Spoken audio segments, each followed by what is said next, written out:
H1, The Observer.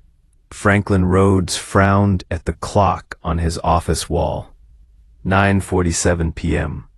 Another late night at Helix Technologies, the software company he'd built from nothing into a Fortune 500 powerhouse. The 50-story glass building in downtown Seattle still hummed with the quiet energy of cleaning crews and the occasional workaholic. Franklin considered himself chief among the latter. At 42, Franklin had the trim physique of someone who scheduled exercise with the same precision he scheduled board meetings. His salt and pepper hair was cropped short, his wardrobe exclusively tailored suits in subdued colors. The business press called him the Algorithm, a nickname he secretly appreciated for its implications of efficiency and logic. Franklin gathered his belongings, prepared to head to his empty penthouse apartment. As he passed through the HR department, he noticed the light still on. Dominic Mercer sat hunched over his desk, fingers flying across his keyboard, completely absorbed in whatever task commanded his attention. Franklin paused. Dominic was something of an enigma. Hired 3 years ago as an HR associate, the 34-year-old was competent but unassuming. He never complained about overtime, never lobbied for promotions, and seemed content in his mid-level position, despite having qualifications for something more senior. "Working late again, Mercer?" Franklin asked, his voice echoing in the empty office. Dominic startled, nearly knocking over his mug of tea. "Mr. Rhodes, I didn't realize anyone else was still here." Franklin noted the gentle cadence in Dominic's voice, a contrast to the sharp, rapid-fire speech patterns that dominated their industry. "That makes two of us. What's keeping you?" "Just finalizing the volunteer time-off policy documentation." Dominic gestured to his screen. "I wanted it ready for tomorrow's leadership review." Franklin nodded, though internally he questioned the urgency. The policy wasn't scheduled for rollout for another month. "I appreciate the dedication," Franklin said, "but don't forget to bill your overtime." A curious expression flickered across Dominic's face. "It's not necessary, sir. I'm just—" He paused, searching for words, "doing what needs to be done." This wasn't the first time Franklin had noticed Dominic's reluctance to claim overtime pay. The CFO had mentioned it once during a budget review.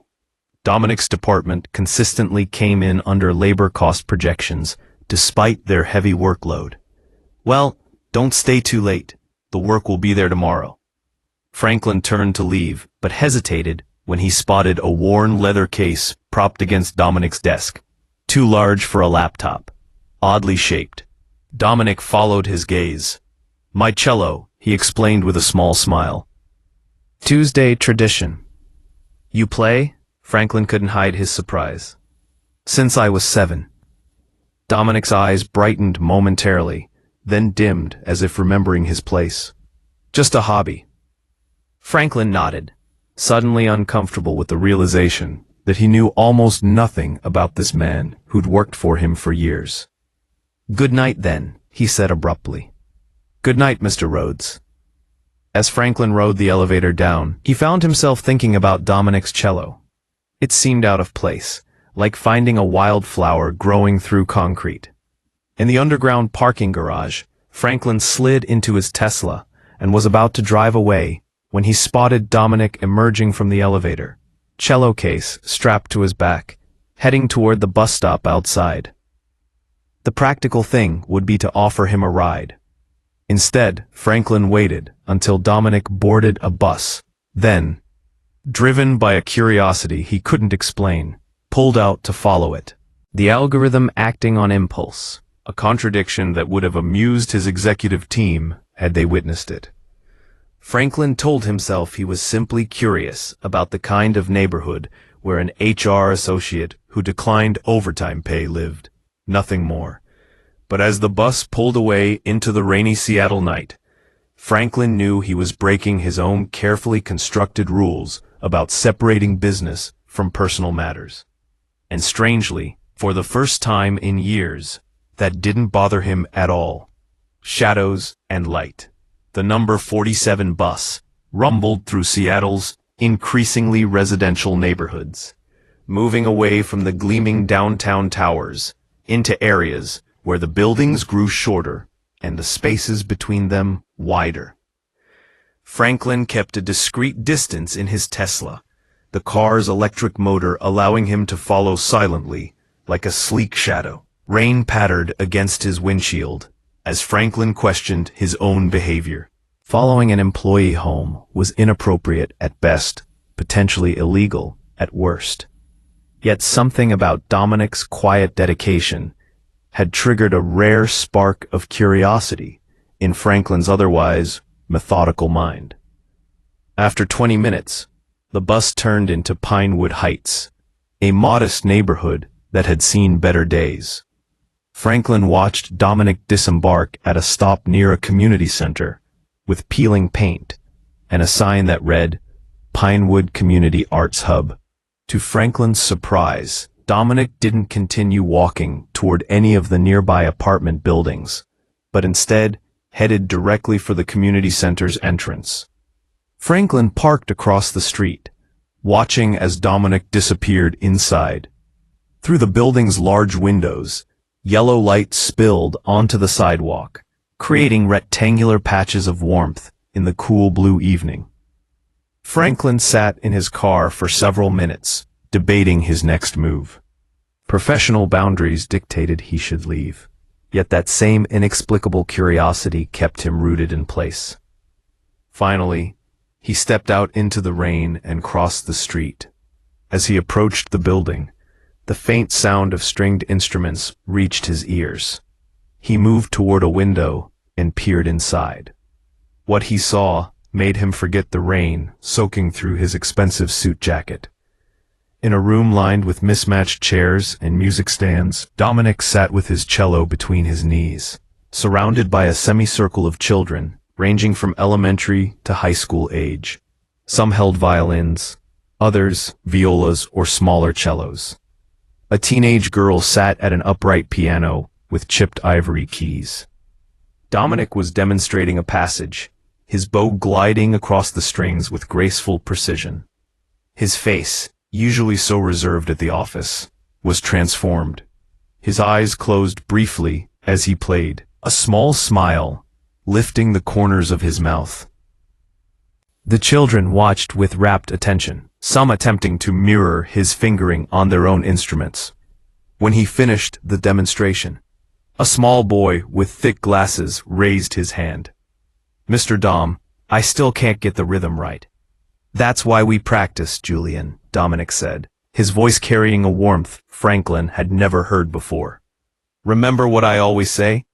Music is like math with feelings," several children chorused. Clearly a mantra they'd heard many times. Dominic laughed, a genuine, unreserved sound. "Exactly. Let's count it out together." Franklin moved along the window, getting a better view of the room. A handwritten sign on the wall read, Pinewood Youth Orchestra, where every child deserves music. Below it, a collection of photographs showed the same children performing in what appeared to be nursing homes, local festivals, and school events. A woman emerged from a side room, carrying a stack of sheet music. She was in her 60s, with silver hair pulled into a bun, wearing a cardigan with musical notes embroidered along the hem. "Mrs. Patel said we can use the auditorium for the winter concert," she announced.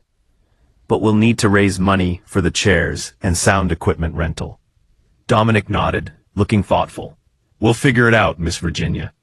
Maybe we can do an extra performance at the farmer's market this month." A girl with braids tied with blue ribbons lowered her violin. "My mom says we should charge more for tickets this time." "The whole point of our concerts is that anyone can come, Penny," Dominic replied gently. "Music belongs to everyone, not just people who can afford expensive tickets." "But how will we get new instruments?" another child asked. "Mine has a crack." Franklin noticed for the first time that many of the instruments showed signs of repair. Carefully wrapped strings, patched cases, makeshift chin rests. One challenge at a time, Dominic said, maintaining his encouraging smile, despite the concern in his eyes. Now, from measure 16, everyone. As the children began to play, somewhat hesitantly, but with obvious effort, Franklin stepped back from the window. The melody they produced was imperfect, but somehow affecting, like a voice struggling to be heard. He watched as Dominic guided them through the piece, offering corrections with patience and genuine praise for their efforts. This was a different Dominic than the quiet HR associate who blended into the background at Helix Technologies. Here he was confident, passionate, fully present.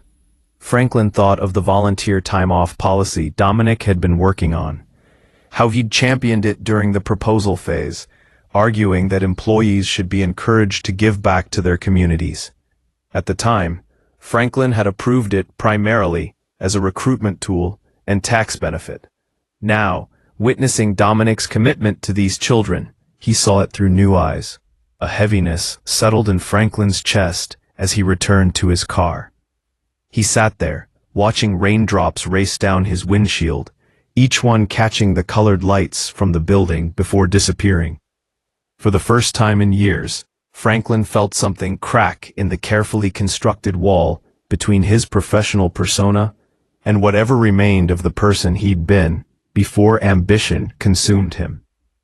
He started his car, but didn't immediately drive away. Through the community center windows, he could see Dominic leaning toward a young cellist, guiding her hand position with gentle patience. Franklin thought of his own piano lessons as a child, abandoned when they interfered with advanced math tutoring.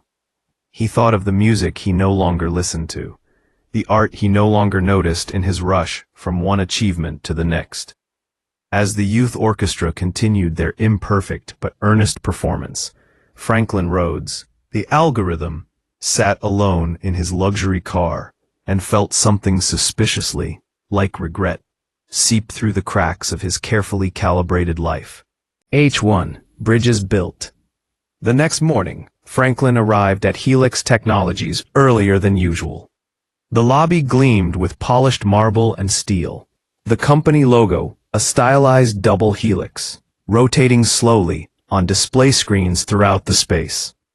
Employees streamed in, clutching coffee cups and tapping at phones, many casting nervous glances his way. Franklin had cultivated his reputation for intimidating excellence deliberately over the years.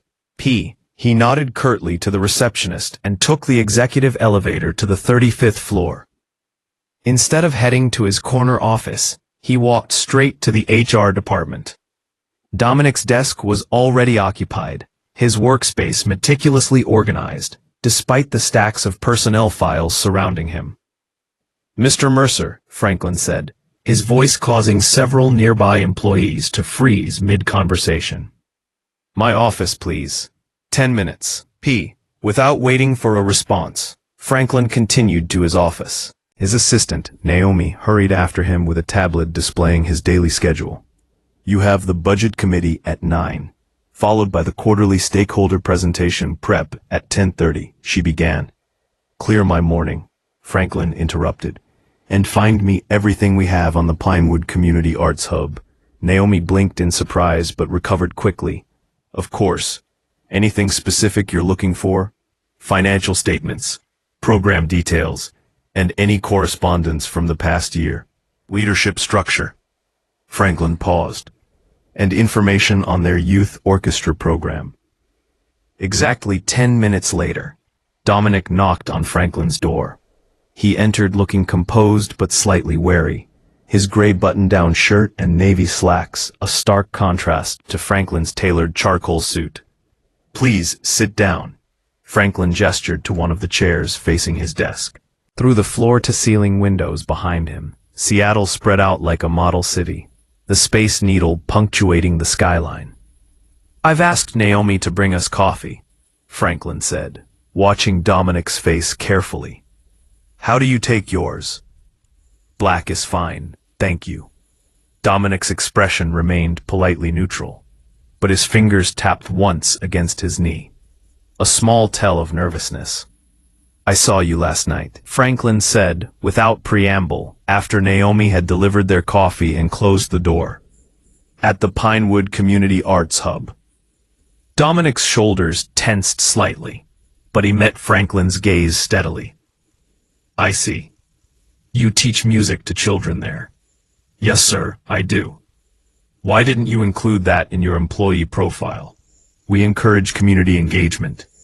Dominic took a careful sip of his coffee before answering. "With respect, Mr. Rhodes, I prefer to keep my volunteer work separate from my professional life. Even though you're developing our company's volunteer time off policy." "Perhaps especially because of that," Dominic replied quietly. "I wanted the policy to be evaluated on its merits, not as a special interest project." Franklin leaned back in his chair, studying the man across from him. "How long have you been teaching there?" "Almost 7 years. I started before joining Helix." "And the children, who are they?" Something protective flickered in Dominic's eyes. "They're from the neighborhood. Some from foster care, others from families struggling financially. Music programs are usually the first cut from school budgets." His voice grew slightly stronger. "Every child deserves access to music education, regardless of their circumstances." Franklin nodded, thinking of the aging instruments, the fundraising concerns he'd overheard. The center seems to be operating on a limited budget. "We make do with what we have," Dominic said, a hint of defensiveness entering his tone. "The children don't need expensive equipment to learn the value of music or the discipline of practice." "And what do they learn from you, specifically?" Dominic paused, seemingly caught off guard by the question. "They learn that they matter," he finally said. "That their voice, whether expressed through music or otherwise, deserves to be heard. They learn that making something beautiful together is worth the effort." He straightened slightly. "Mr. Rhodes, if this is about the volunteer policy or my performance at Helix—" "It's not," Franklin interrupted. He stood and walked to the window, looking out at the city below. "I'm interested in your orchestra." "Why?" The directness of the question surprised Franklin. Employees rarely questioned him so bluntly. He turned back to face Dominic. "Because I saw something genuine there," he admitted. "Something that's been missing from my life for longer than I care to acknowledge." Dominic's expression softened slightly. "With respect, sir, what exactly are you proposing?" Franklin returned to his desk and tapped his tablet. A document appeared on the large screen mounted on the wall. The financial records of the Pinewood Community Arts Hub that Naomi had compiled. "Your center is 3 months behind on its lease payments," Franklin stated. "The building needs significant repairs, and according to public records, your grant funding has decreased by 30% over the last 2 years. Dominic's face remained composed, but his knuckles whitened as his hands tightened around his coffee cup. "We're aware of the challenges." "I'd like to help," Franklin said simply. Suspicion crept into Dominic's expression. "May I ask why?" Franklin considered several practiced responses: corporate social responsibility, community investment, employee satisfaction metrics. Instead, he found himself saying, "Because when I saw you teaching those children, I remembered something I'd forgotten." "Which is?" "That there's more to life, and quarterly reports, and market capitalization." Franklin's admission hung in the air between them, unexpectedly vulnerable. After a long moment, Dominic set down his coffee cup. "The children don't need charity, Mr. Rhodes. They need sustainability, a program that will be there for them next month and next year." "I understand that." "Do you?" Dominic challenged gently. "These kids have had enough broken promises in their lives. If you're interested in a one-time donation for a tax write-off, I'm interested in meaningful change Franklin interrupted. Both for your program and perhaps for Helix. He hesitated, then added, and for myself. The admission cost him something, the hairline crack in the armor he'd built over decades. Yet strangely, the vulnerability felt like a relief rather than a weakness. Dominic studied him for a long moment before speaking. The winter concert is next Tuesday evening. If you're serious about understanding our program, start there. Franklin nodded. I'll be there. As Dominic stood to leave, Franklin added, and Dominic, I'd like you to use our volunteer time-off policy, retroactively. You've earned it. A small smile touched Dominic's lips. Thank you, but that's not why I do it. I'm beginning to understand that, Franklin replied. And it's precisely why I think we have something to learn from each other. After Dominic left, Franklin remained at his desk, contemplating the space between the life he'd built and the one he'd abandoned long ago in pursuit of success. For the first time in years, the gap seemed like something that could, perhaps should, be bridged. Happy? In discord. The Pinewood Community Arts Hub looked different on the night of the winter concert, and homemade posters announced Youth Orchestra Winter Showcase in colorful, childish lettering.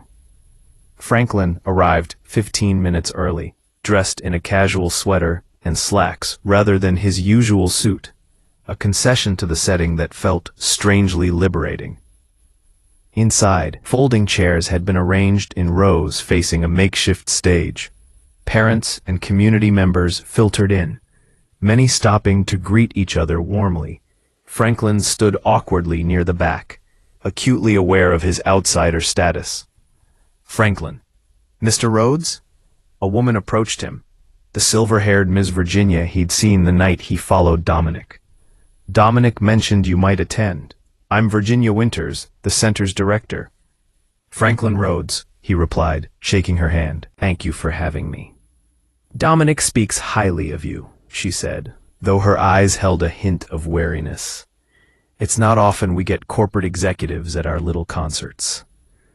Before Franklin could respond, the lights dimmed, and Dominic appeared at the front of the room. He wore a simple black button-down and slacks, his cello already in position beside him. Welcome, everyone, to our winter showcase, he began, his voice warm and confident. These young musicians have worked incredibly hard, and tonight they'd like to share their progress with you. The children filed onto the stage in mismatched formal wear, some in too large dress shirts, others in slightly faded dresses. They took their positions with the serious concentration of performers much older.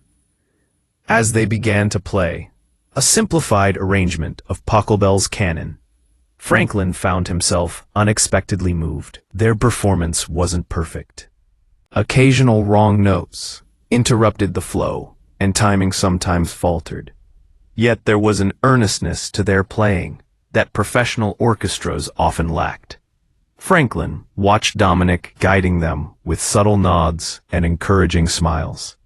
When a young violinist missed an entrance, Dominic smoothly adjusted his playing to cover the gap, never breaking his supportive gaze.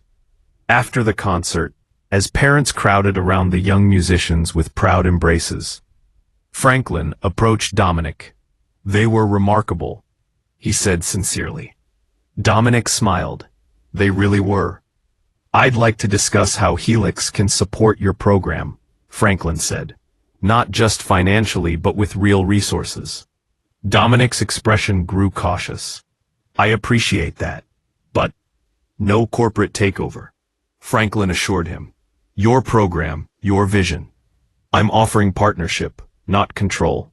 Over the following weeks, a curious transformation began. Franklin allocated funds for building repairs and new instruments, but he also initiated a company-wide skills-based volunteering program. Helix software engineers created a website for the center. Marketing staff designed professional materials for fundraising.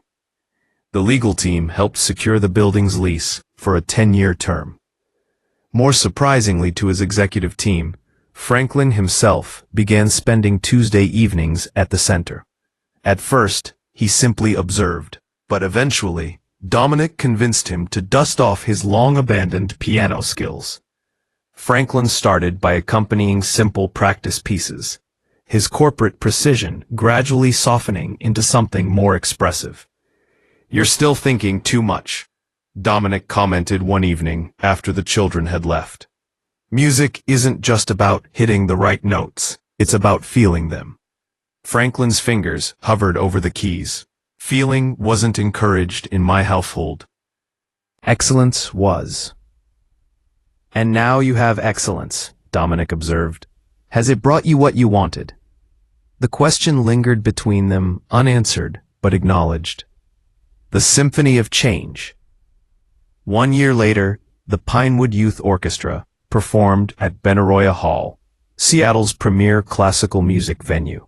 The event, sponsored by Helix Technologies, combined the youth orchestra with professional musicians in a benefit concert that sold out weeks in advance. Backstage, Franklin adjusted the bow tie of Julian, the boy with thick glasses, who had grown 4 inches over the year and now played with remarkable confidence. "Nervous?" Franklin asked. "A little," Julian admitted. "But Mr. Dom says nervousness is just excitement in disguise." Franklin smiled. "He's a wise man."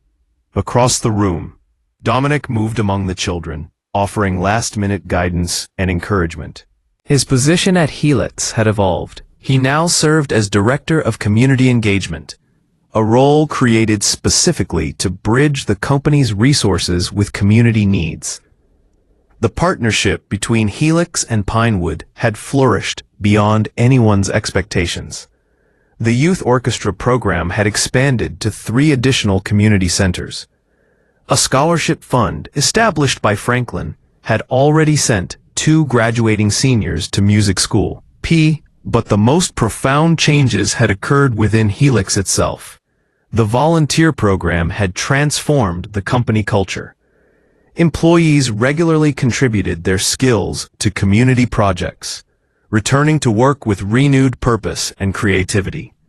Productivity increased, turnover decreased. The business press now referred to Helix as a model of corporate social responsibility. And Franklin himself had changed most of all. As he took his place at the piano for the concert's final piece, a collaborative composition created by the youth orchestra members themselves, he caught Dominic's eye across the stage. The HR associate who had once seemed so ordinary had become something else entirely. A friend, a teacher, and in many ways, a guide to a life Franklin had forgotten was possible. The music began softly, building gradually as each section of the orchestra joined in. Franklin's part was challenging but joyful, requiring both technical precision and emotional presence, a balance he was still learning to strike in music and in life. When the final notes faded, the audience rose in a standing ovation. Franklin looked out at the sea of faces, parents, community members, Helix employees, and classical music patrons, all celebrating together, and felt a sense of completion unlike anything business success had ever provided. Later, at the reception, Virginia Winters approached Franklin with a glass of sparkling cider. "When Dominic told me the algorithm was interested in our little orchestra, I was skeptical," she admitted.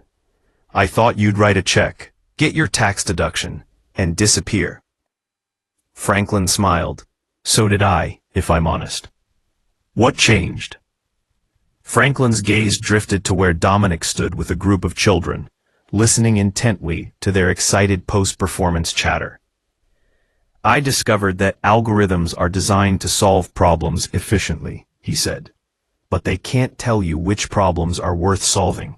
For that, you need a different kind of intelligence." He paused. "A different kind of heart." As the evening wound down, Franklin and Dominic found themselves alone in the now empty concert hall. "I followed you that night," because I couldn't understand why someone would work so hard for no personal gain, Franklin said quietly.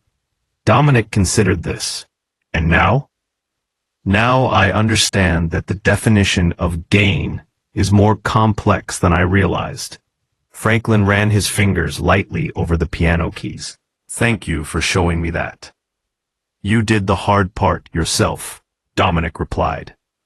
You were willing to change. Outside, the Seattle skyline glittered against the night sky. The Helix Technologies building stood among them, its lights still burning as employees worked late. But now, many of those late hours were devoted to projects that extended beyond profit margins and market share. As they walked toward their cars, Franklin thought about the distance he'd traveled in a year. Not the physical journey from corporate tower to community center, but the internal path from isolation to connection. Same time next Tuesday, Dominic asked. Franklin nodded. I wouldn't miss it. In the reflection of his car window, Franklin caught a glimpse of himself. No longer just the algorithm, but a man who had rediscovered the humanity behind the calculations, the music behind the mathematics, and the unexpected joy of helping others find their voice. It had begun with curiosity about a quiet employee who carried a cello case. It had become the most valuable lesson of his life.